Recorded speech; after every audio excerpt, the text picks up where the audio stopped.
Okay,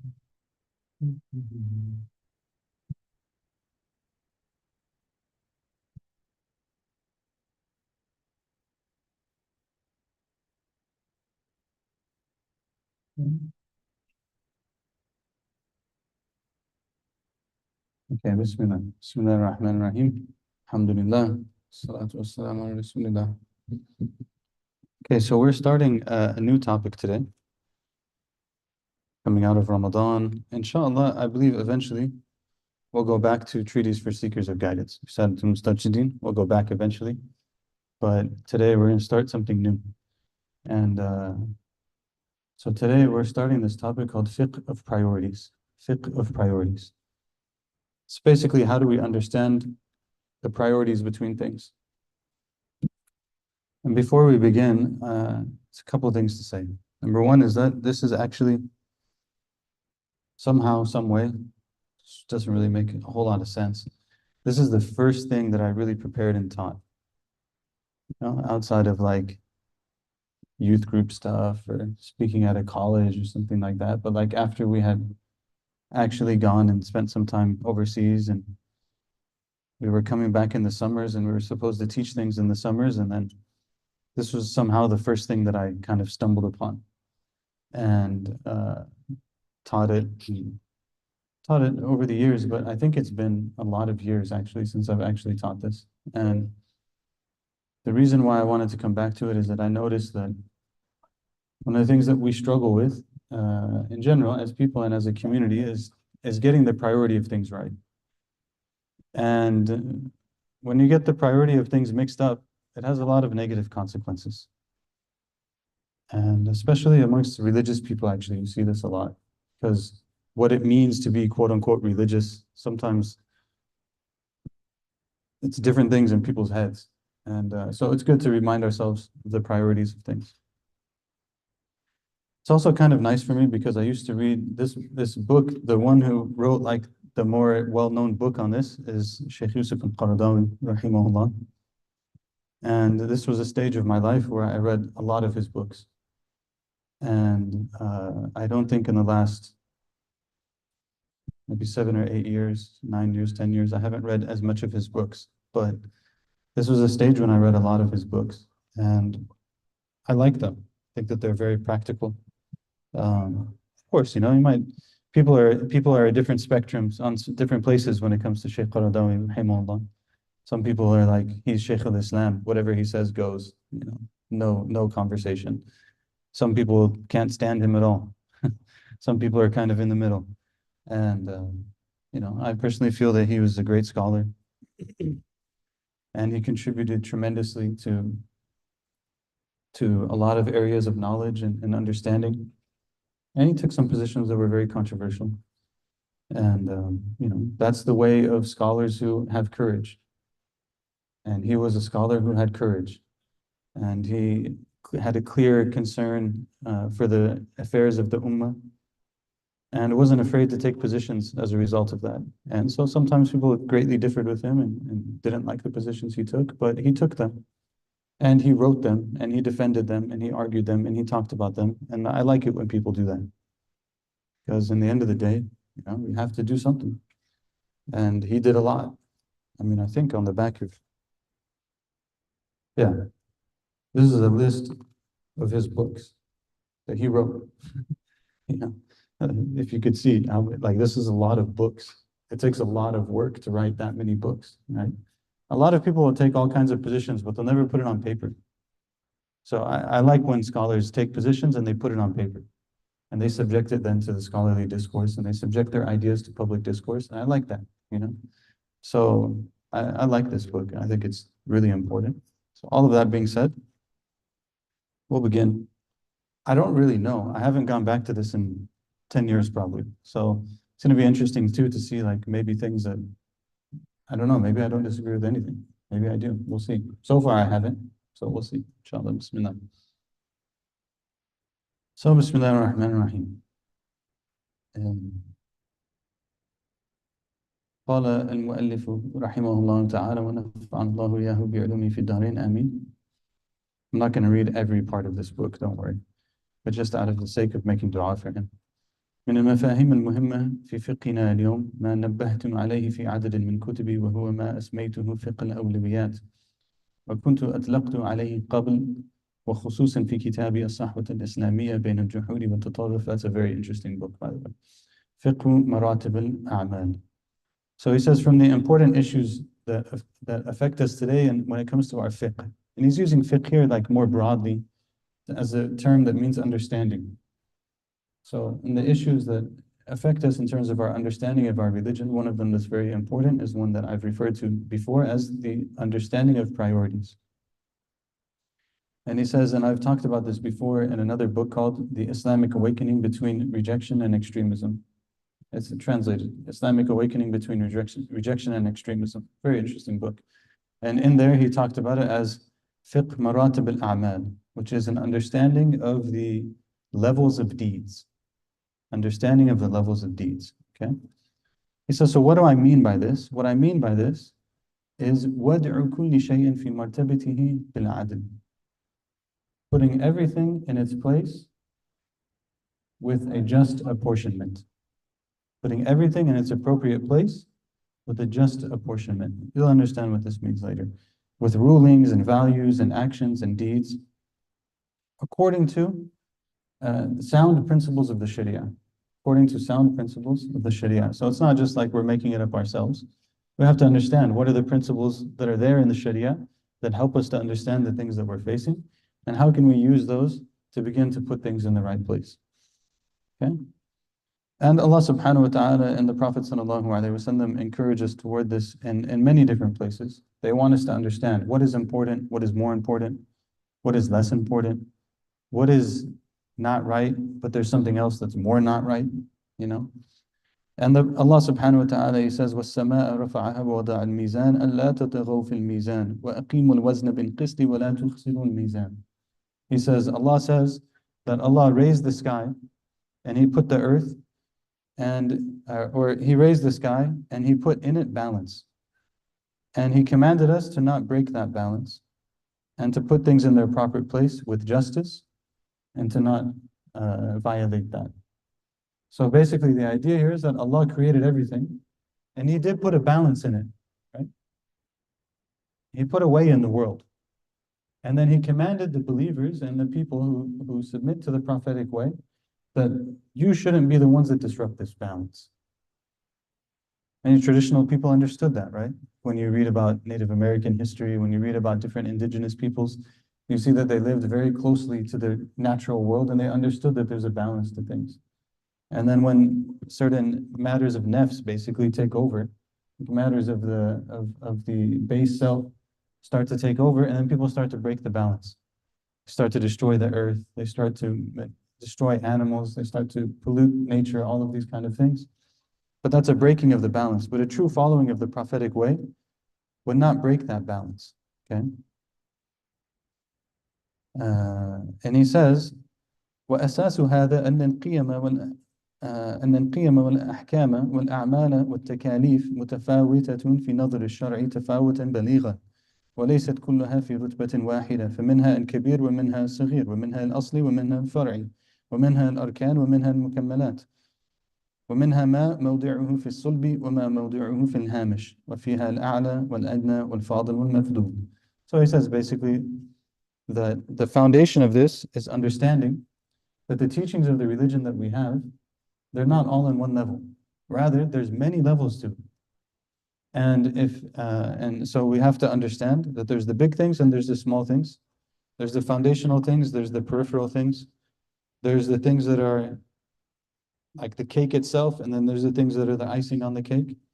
There's things that belong in the middle, and there's things that belong on the side, and we have to understand all of this, right? He's going to give a lot of good examples about this. So this is just all the introduction. Okay, here's an example. The Prophet ﷺ, he said, "Al-Iman bid'un wa sab'una shu'ba, a'laha la ilaha illallah wa adnaha imatatul adha 'an at-tariq." Prophet ﷺ said, Iman is 70 something branches. The highest of the branches is la ilaha illallah. And the lowest of them is to remove something harmful from the street. So what is he saying? What's the point here? The point is that there's different branches. Some of the branches are higher, some of the branches are lower. So it's indicating to us this idea of these priorities. Okay? And the Sahaba of the Prophet ﷺ, they would often come to him, they would ask him, what's the best? So they had an understanding of this too. What's the best thing that we can do, Ya Rasulullah? We say it's the best to make jihad. It's the best to take care of your parents. It's the best to make salah. Even the Prophet ﷺ, some of the answers would differ from person to person, which will come later. Right? But the idea is that they came to him asking him, what's the best thing? So they're in their head, there's an idea of their priorities. SubhanAllah. I don't know how I stumbled on this. I really like it's not like a textbook. It's not something that's taught in classes. It's not something but it's a well-known book. Mufti Taqi Osmani, for example, in his praise of Shaykh Qaradawi, rahimahullah, he said that this is one of the really big things that he wrote that was really useful. But I feel like for me, this is and has been extremely important for me in my life.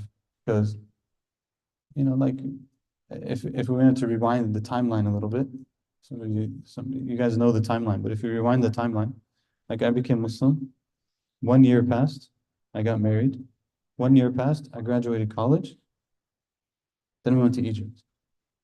So like I'm really young still in my Islam. I'm like 2 years old when we get to Egypt. Spend 1 year studying Arabic, year and a half, maybe 2 years, by the end of it with travel and everything. And then we start studying to enter into Azhar. So like by the time I found this, I'm still very young, and I'm like maybe 4 or 5 years into Islam. But it becomes like the first thing that I really like read and taught and thought about and wasn't rushed in it, right? Because it's a different era of life. Wasn't rushed through it. So this is something like very central to my Islamic personality, maybe you can say. This idea of priorities. The Prophet ﷺ also says, Salat al-Jama'ati tafdulu Salat al-Fadhi 27 daraja. The Prophet ﷺ said that the prayer in congregation is better than the prayer by oneself by 27 times. Some narrations 25 times. So again, it's showing that there's a priority. He said, for example, that sabaqa dirhamun mi'ata alf dirham, that someone might give $1 and it's better than $100,000 because of how much money they have versus someone else, because of their sincerity, so on and so forth. But there's an idea that this can be better than that. He said, sallallahu alayhi wa sallam, ribatu yawmin wa layla khayru min siyami shahrin wa qiyami, that to stay in ribat for a day and a night is better than fasting and praying in the night for an entire month. Ribat is like when you're in a battlefield and you're on the front line, kind of. You're like on the front line. It's better, 1 day of that is better than 30 days of worship and lots of worship, right? So the Prophet ﷺ, many hadith. One nice thing when you read Shaykh Qaradawi, you get a lot of Quran, a lot of hadith. You can tell, he's like one of those old school Azharis. The old school Azharis have an amazing relationship with the Quran. It's like it's like they're reading the Quran like the way you read Surah Al-Fatiha. So like the verses that come, so many verses come, so many hadith come when you read from him. Rahimahullah. So, some of these things are going to come up in the book, but he gives examples of some of the worst ones. The Prophet ﷺ, these ones are some of the things that were better, right? Then the Prophet ﷺ also told us things that are bad. So he says, sallallahu alayhi wa sallam, he said, شَرُّ مَا فِي الرَّجْلِ شُحٌ هَالِعٌ وَجُبْنٌ خَالِعٌ. So he basically said, like, the worst characteristics that a person can have is to be really stingy and to be very cowardly. Bad qualities to have, worst qualities. He said, sallallahu alayhi wa sallam, the worst people are the ones who are asked by Allah and they don't give. They're asked, by Allah, give to me, and then they don't give. He said, specifically told about, like, the worst of my nation are people, there's words in Arabic that are used, basically they're talking about like people who go overboard in trying to, like, they're overly performative in the way that they speak. We don't think of anyone because then it might be problematic, but sometimes people do this, right? They might teach you that. If you speak in this, the Arabs, they understood that. There's like ways that you can move your mouth and you do certain things that this will be more powerful in the speech. Prophet ﷺ said these are the worst of people. And the best of them are the ones who have the best character. So again, this idea of the best and the worst. He said, sallallahu alayhi wa sallam, that the worst of thieves The worst of thieves. أسرق الناس من يسرق صلاة لا يتم ركوعها ولا سجودها وأبخل الناس من بخل بالسلام. He said, sallallahu alaihi wasallam, that the worst of thieves is the one who steals from their salah. They steal from their salah. They don't properly finish the ruku', they don't properly finish the sujood when they're bowing and when they're prostrating. It's the worst of thieves. And he said the most stingy of people is the one who's stingy with saying salam. You say salam to them, they're too stingy, they won't even give you salam. So these are the worst of people. So he, sallallahu alaihi wasallam, the point is, he's just trying to introduce this idea. Okay? Now, before we get into the first chapter, really, I want to give you a lay of the land. All right? So the first chapter deals with the need for this idea of the fiqh of priorities in our community, in our ummah. Next one deals with the relationship between the fiqh of priorities and other areas of the study of fiqh. We'll get to it when we get to it. One of them is on the priority of how, basically the priority of quality over quantity. If you're to make an English translation. Priority of quality over quantity. And then there's a section on the priorities and matters of knowledge and understanding. Priorities and matters of fatwa and da'wah. Definitely I'm going to differ with him on some things here. On fatwa and da'wah. And then priorities when it comes to like, what kind of deeds should we do? How do we determine which deeds are more important than others? There's a whole chapter on that. And then priorities and matters that we're being told to do, priorities and matters that we're told not to do, priorities and matters of reform, and then in the turath, in the tradition, places where this was talked about, okay? In the last section, we're going to skip on the biographies. All right. Good? We're good so far? Everyone's okay?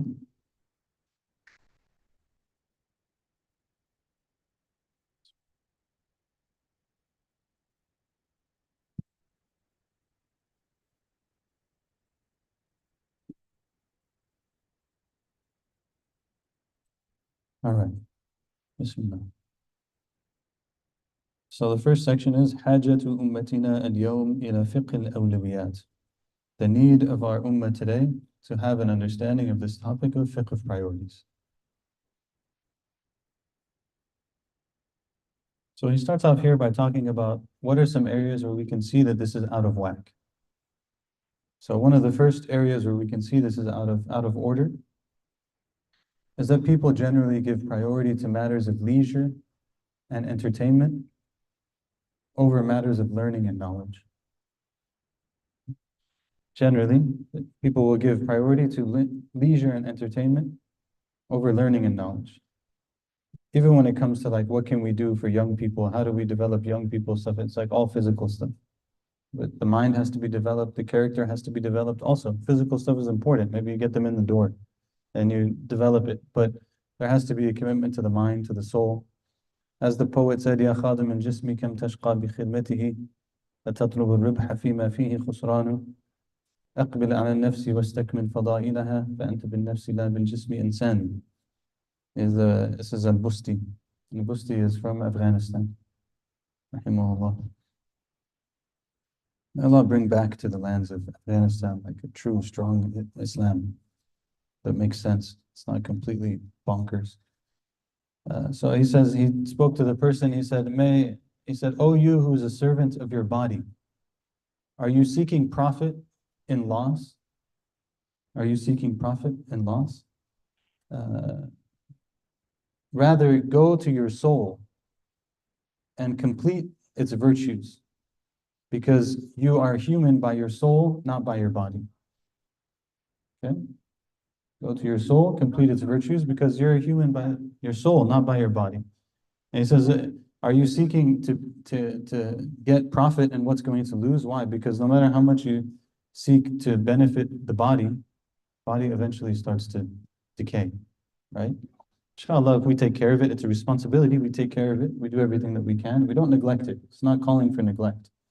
But it's saying that like if your only obsession is physical things, physical body, like eventually it's going to get weaker. It's just the way that it works. It's designed like that. So make sure that you're worrying about other things too. Another poet, Zuhair ibn Abi Salma, is from the Jahili, is from the people who wrote Mu'allaqat, the poems that would be hung on the Kaaba. He said, لسان الفتى نصف ونصف فؤاد فلم يبقى إلا سورة اللحم والدم. Said the human being, the true honorable man, is half of him is his tongue, and half of him is his heart. Okay? Half of him is his tongue, and half of him is his heart. And after that, it's just blood and tissue. Right? And what does it matter? If the person's their speech is not strong and beautiful and meaningful and so on and so forth, their word doesn't mean something, and their heart is weak, what is there after that? It's just blood and flesh and blood, right? As they say in English. So he starts giving examples, like how much money, for example, is spent on sports. Who are the stars of society, the most important people to the common person, right? Like athletes and entertainers and musicians and all of this kind of stuff. It's a sign that the priorities are not right, you know. How much money is spent on safety, how much money is spent on the prison industrial complex, how much money is spent on the war industry, you know, how much money is spent on weapons and missiles and all of these kind of things. And there's no money to be spent on feeding people who are hungry. There's no money to be spent on education. There's no money to be spent on housing. There's no money to be spent on all of these things, but millions and millions and billions of dollars can be spent on missiles to be sent to another country so that they can kill children and women and destroy their land. May Allah give victory to our brothers and sisters in Palestine. This is all matters that are out of whack.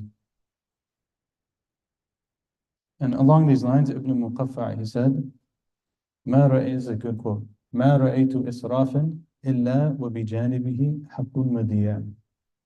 So ما رأيت إسرافا إلا وبجانبه حق مضيع. Said, I never saw an excess except that right next to it, there was a right that was lost. Okay? Now, what is the point? So all these obligations to other peoples, to other communities, to so on and so forth, anytime there's an excess, it means someone else's, a necessity or a right to something else was neglected. It's the way it is, right? Spent too much on this thing, then that thing gets lost, right?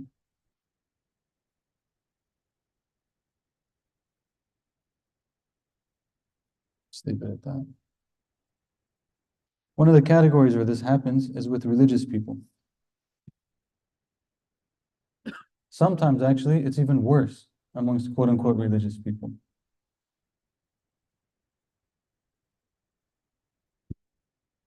That toy, subhanAllah, I cannot tell you how much life, I don't want to give this toy another. Bismillah, mashallah, bismillah, mashallah. This toy has received so much play over the last 10 years. MashaAllah. I don't know what it is about that toy. SubhanAllah. There's a sieve in that toy. So sometimes the religious people are even worse. Quote unquote religious people are sometimes worse than this. They just get things totally out of whack because they didn't understand properly. And he says, وَكَثِيرًا مَا نَجِدُ الَّذِينَ حُرِمُوا نُورَ الْعِلْمِ وَرُشْدَ الْفِقْهِ يذيبون الحدود بين الأعمال فلا تتمايز أو يحكمون عليها بغير ما حكم الشرع فيفرطون أو يفرطون وهنا يضيع الدين بين الغالي فيه والجافي عنه. He says, so what you find is that many people who have been deprived of the light of knowledge and the guidance of true understanding, they start to blur the lines between things. And they don't distinguish between things properly. And so they go either to too much extreme one way or too much extreme the other way. And then the religion is lost between the one who is overzealous about it and the one who doesn't care about it. The true balance of it is lost between these two sides. The one who takes things too far and the one who doesn't take things far enough. وكثيرا ما رأينا مثل هؤلاء مع إخلاصهم يشتغلون بمرجوح العمل ويدعون راجحه Yeah. So he says, so what we see from these people, despite their sincerity, is that they don't put things right. So one of the main points here is to know that sincerity is not sufficient. We have to learn, we have to understand, we have to base things on knowledge, we have to use that knowledge to distinguish between things. Our emotions are not sufficient, and our feelings are not sufficient, and sincerity is not sufficient. And what is the example that we always give on this? You know, everyone understands it. And everyone's like, well, what do you mean? Because everyone sees the world through their own eyes, right? MashaAllah, nice, sincere, good people. Like, what do you mean sincerity is not enough? And so think about extremists, like actual violent extremists. If you were to talk to them, they think they're sincere. I'm doing this for the sake of Allah. I'm doing this for Islam. I'm doing this for what's right, for what's true. They're causing tremendous harm. Right? They're sincere, but the mind doesn't understand things properly. The mind didn't get things in the right place. So the sincerity didn't actually lead to something good. It could lead to something bad. And this is, you know, if I want to be frank and blunt I'm not going to go very long, but this is a big problem in our communities.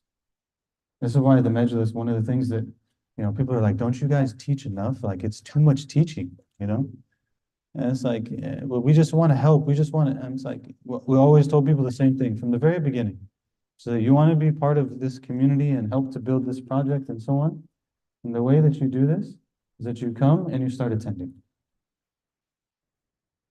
Don't think that you're going to do anything unless you're willing to attend. If you're not willing to attend and listen and learn, then, you know, may Allah reward you. But probably, you know, we would prefer if you came and you listened and learned first. And you listen and you learn, and then you start to help. Volunteer with this, help with that, support with this, support with that, so on. So it's fine, alhamdulillah, it's excellent. But a lot of our times when you look at our communities, it's basically a free-for-all of who has the most time and the most energy. It has no issue, whether or not they understand what they're doing, whether or not it makes any sense, it has nothing to do with anything. All it is who has the most money, who has the most time, who has the most energy. If they have the most money, the most time, the most energy, they get to do whatever they want. This is crazy. It doesn't make any sense. It's not like the way that things should be. And, you know, may Allah reward people. And may Allah help us to work with one another to get things right and keep everyone together and so on. But like, understanding is important. And he said, he gave an example here. He said, you go to people and you ask them to build a masjid. Oh man, here you go. You go to people, you ask them to build a masjid. MashaAllah, everyone wants to donate. Right? Millions and millions and millions of dollars. Of course, building a masjid is a good thing.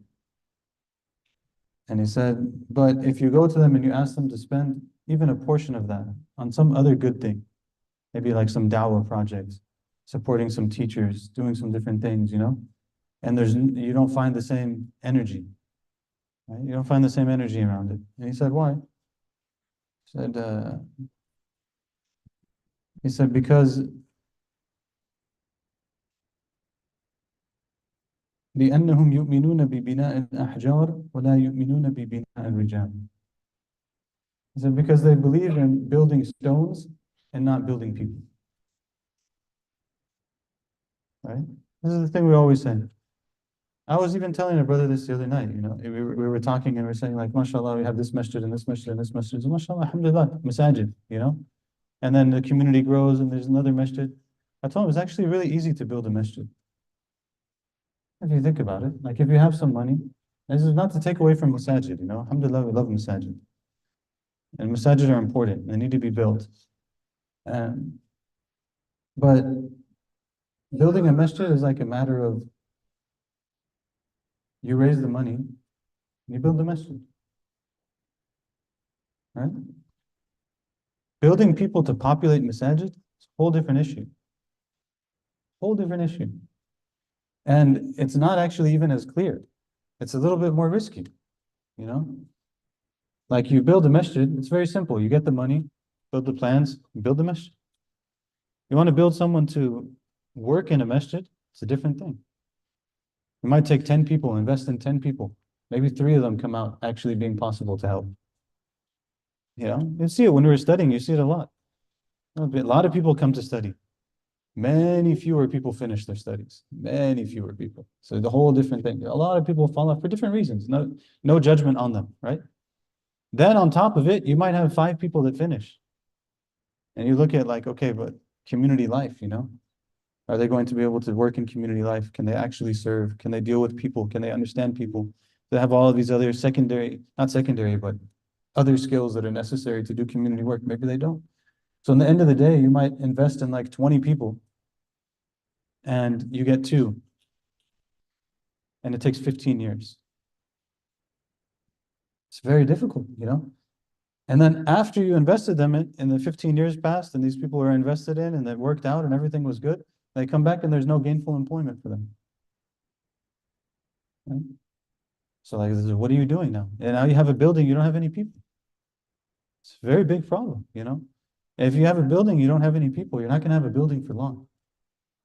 It's the way that it works. You're not going to have it for long. Maybe 5 years, 10 years, 15 years. Eventually the building will be empty. Eventually generation passes. They didn't have the same things that other people had. May Allah help us. We have to invest in people. Right?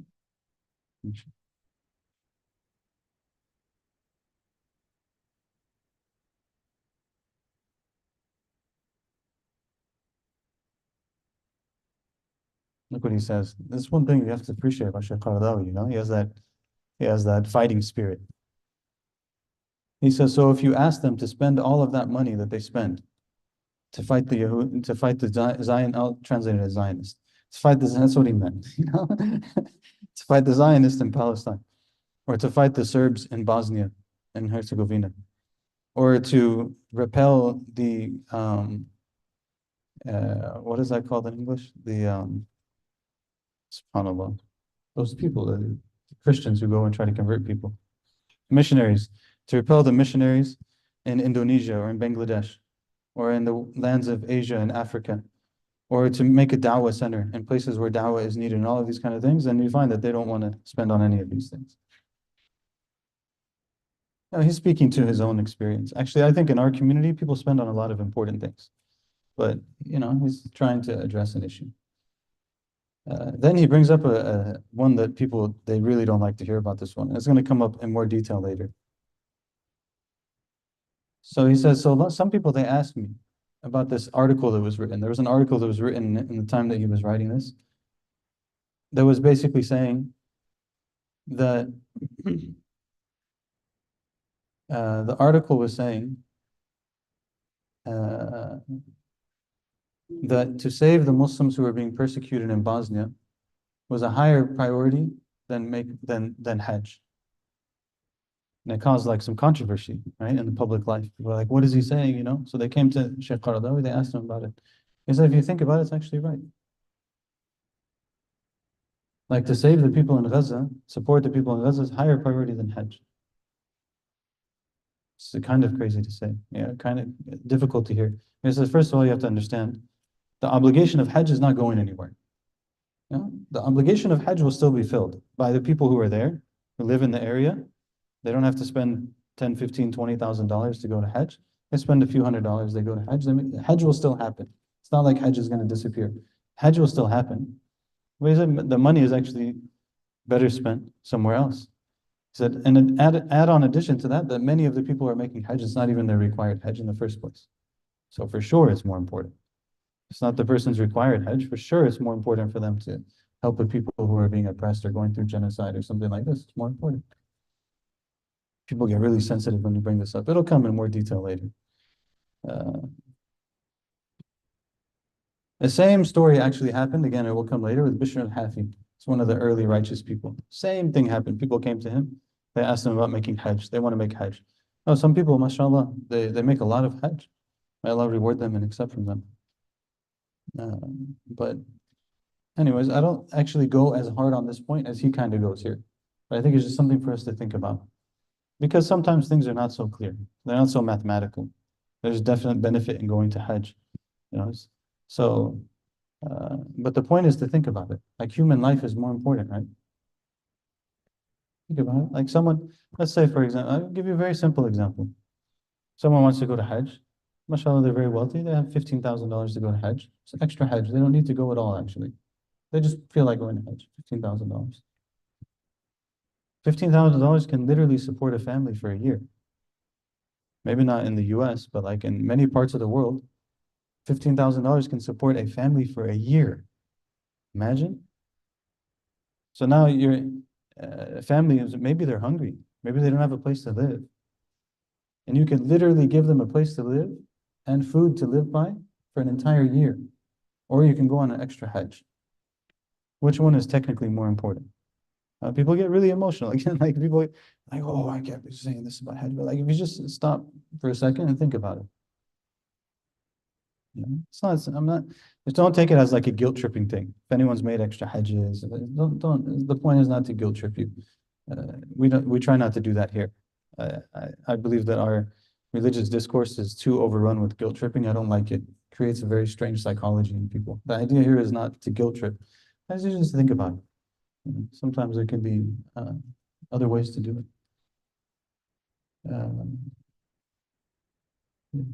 Another thing you'll see about another thing he talks about is that, for example, he says you'll see. Here's a different example. You get a whole different. This shows you that he's thinking about it by principle. It's not thinking about it by like. It says, for example, you'll see people, young people, they're in engineering, they're in medicine, they're in law, they're in different fields. They're doing a really good job. They're very gifted. They're at the top of their class.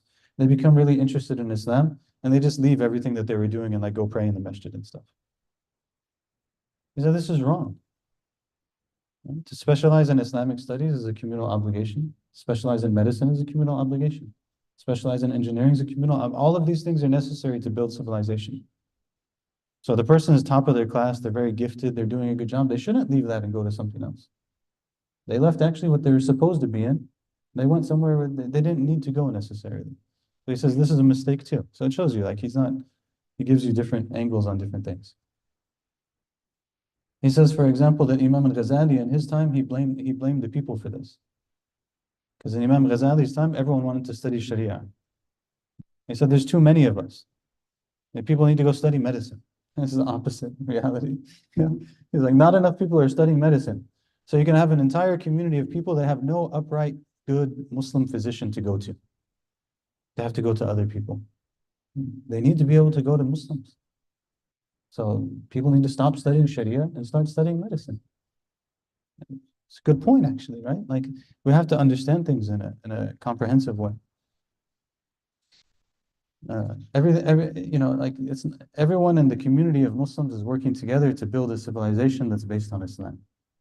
Right?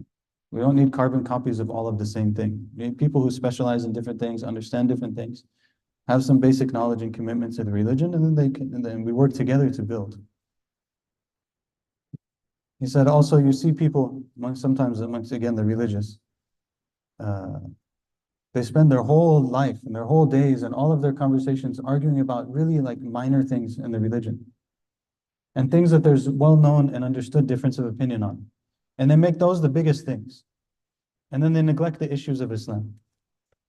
You know, people will say, don't go to the majlis. You know, those people, they're like weirdo Sufis and stuff. Apparently people say that kind of stuff. They don't never bring it to me, subhanAllah. You know, never they bring it. I'm like, if you just come and talk. No, it's impossible apparently. But you know, why? Then you ask them why. Oh, because they like make dhikr. But I thought dhikr was part of the religion. Yes, it's part of the religion, but they make it out loud. Okay, but what's the fiqh say on making dhikr out loud? Oh, I don't really know, but I was just, you know, like they make dhikr out loud and like that. I don't like that. I'm not used to that. No one asked you what you like. It's not about you. It's not about you. It's not about me. It's not about any of us. It's about what does the religion say? No? What does the fiqh say?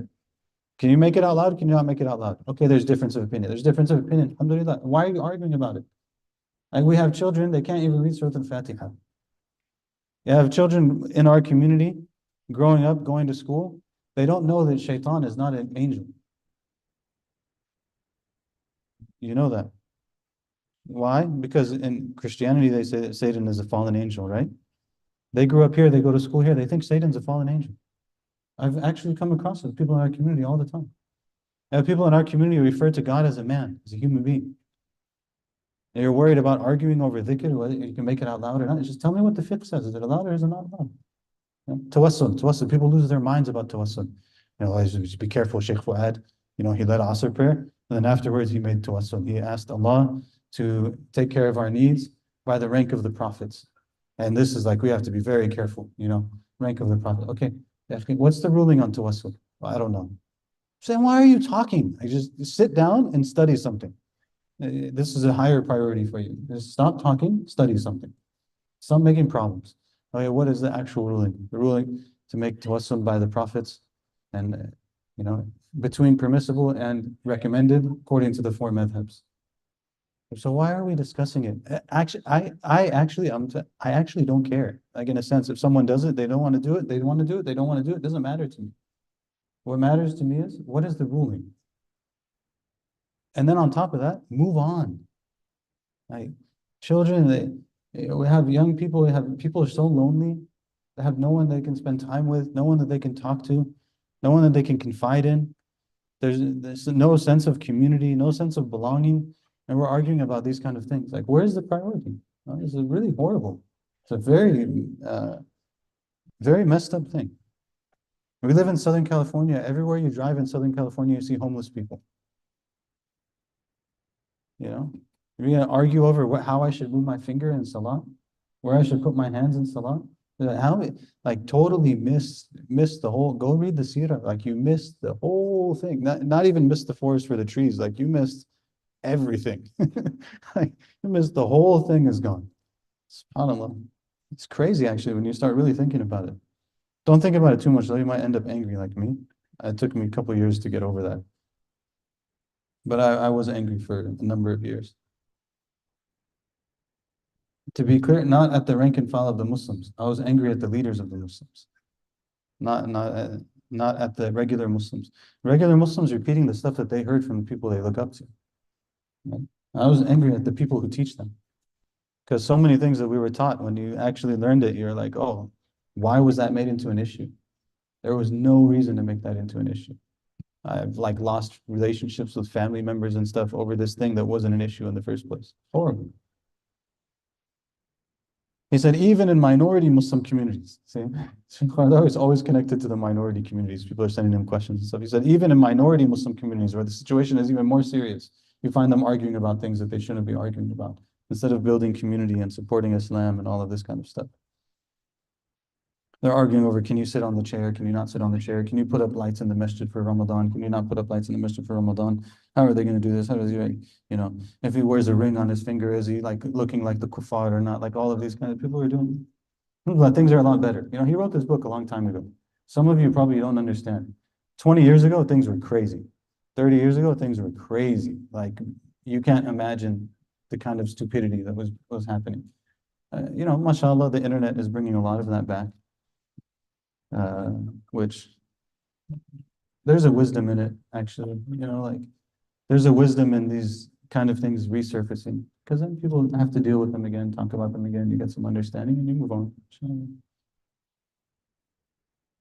He said, for example, you'll find religious young people very serious about their deen, and they mistreat their parents. Very serious, praying in the night, fasting during the day, doing all of these things, helping all these people and so on. And then they get on their phone and they're harsh with their parents. So something's off. You didn't understand, So Allah al-Musta'an. Allahu al-Musta'an. I think this is maybe a good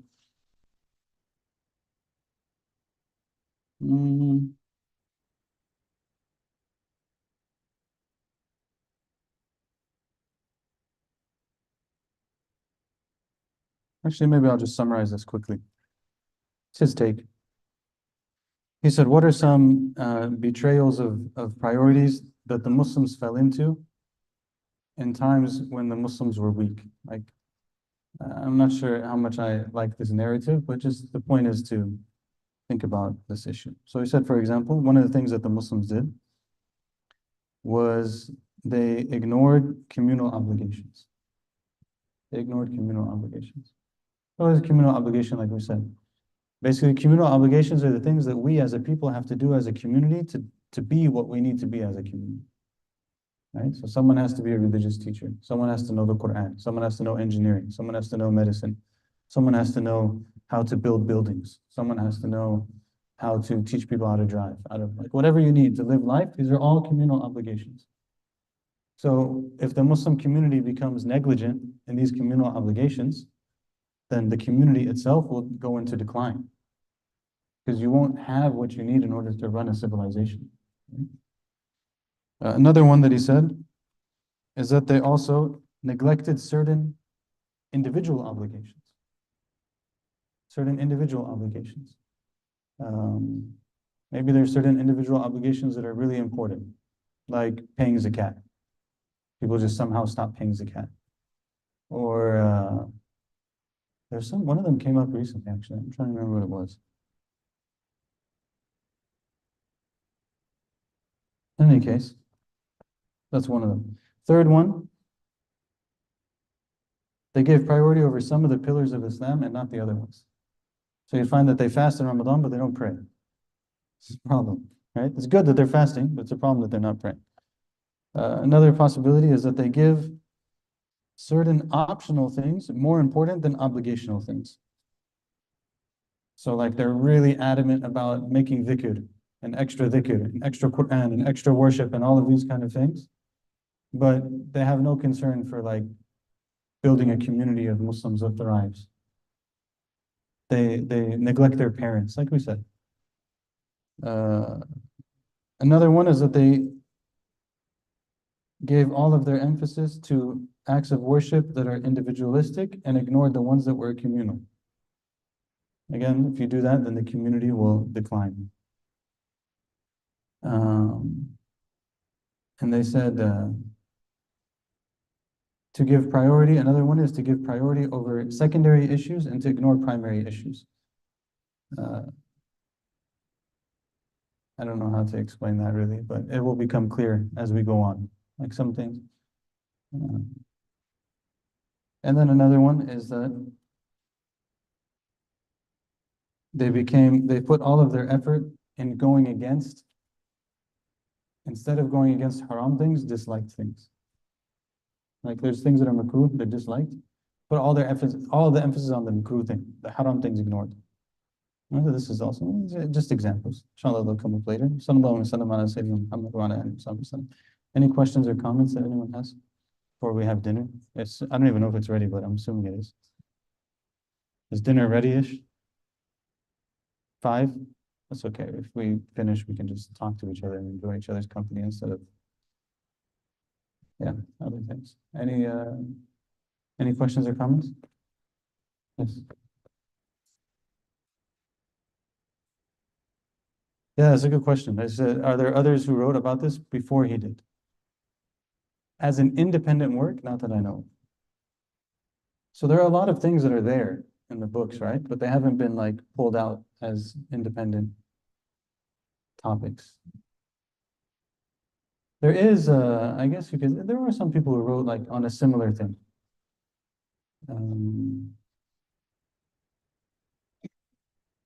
So like Al-Izz ibn Abd al-Salam will write and Qawa'id al-Kubra.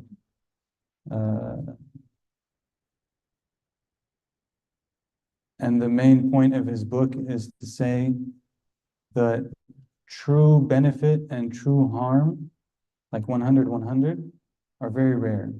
Most of the time, things are mixed.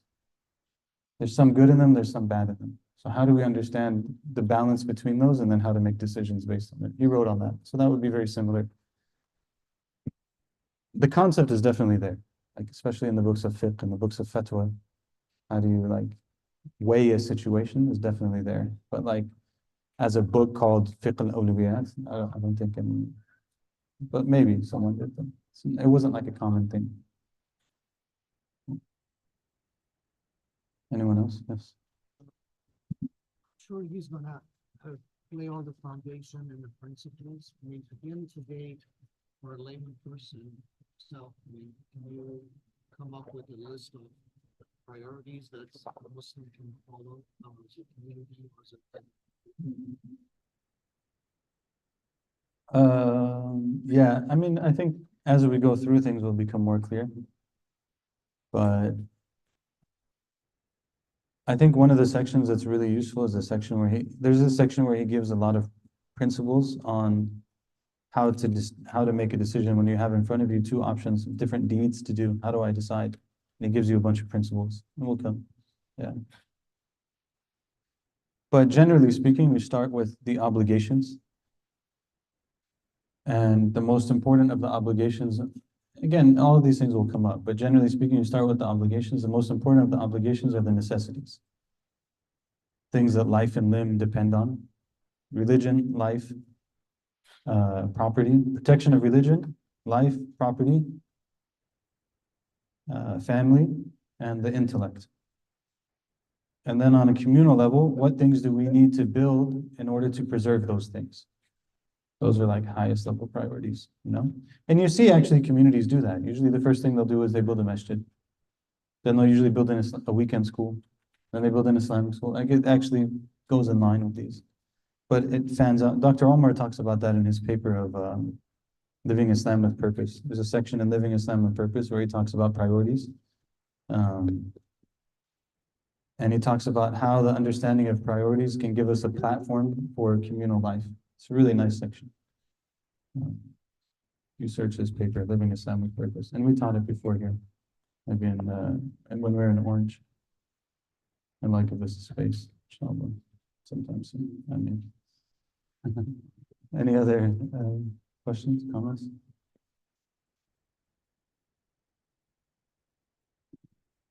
No? Okay, Bismillah ar-Rahman ar-Rahim, alhamdulillahi rabbil alameen, wa sallallahu wa sallam ala sayyidina Muhammad wa ala alihi wa sahbihi sallam. Allahumma inna nas'aluka al-huda wa tuqa wa al-afafa wa al-ghina, Allahumma astan bi sitrika al-jamil, Allahumma astan bi sitrika al-jamil. اللهم إنا نسألك العفو والعافية والمعافاة الدائمة في الدين والدنيا والآخرة ربنا آتنا في الدنيا حسنة وفي الآخرة حسنة وقنا عذاب النار ربنا لا تزغ قلوبنا بعد إذ هديتنا وهب لنا من لدنك رحمة إنك أنت الوهاب ربنا آتنا من لدنك رحمة وهيئ لنا من أمرنا رشدا نصر من الله وفتح قريب وبشر المؤمنين اللهم أرنا الحق حقا وارزقنا اتباعه وأرنا الباطل باطلا وارزقنا اجتنابه وارزقنا حسن الخاتمة وارزقنا حسن الخاتمة اللهم أعنا على ذكرك وشكرك وحسن عبادتك يا عالم السر منا لا تهلك الستر عنا وعافنا واعف عنا وكن من حيث كنا انقذ قلوبنا لك ونبهنا من غفلة الزحف واجعل آخر كلامنا لا إله إلا الله محمد رسول الله صلى الله عليه وسلم إن الله وملائكته يصلون على النبي يا أيها الذين آمنوا صلوا عليه وسلموا تسليما اللهم صل وسلم وبارك على سيدنا محمد وعلى آله عدد كمال الله وكمال بكماله سبحان ربك رب العزة عما يصفون وسلام على المرسلين الحمد لله رب العالمين. Barakallahu. Good to see you all. Alhamdulillah. Welcome back. Inshallah. Enjoy dinner. Enjoy one another's company. I think it's still. How are we looking on dinner? It's good? All right. Bismillah. Qumu ila ta'am. Inshallah. Bismillah. Barakallahu. Fiqh of Priorities. Fiqh of Priorities. Fiqh al-Awlawiyat. I don't know if it's been translated. Arabic. I think so. Maybe someone translated. I haven't looked in the recent past. Qaradawi. Dawi. Dawi. Qara D. Yeah. Dawi.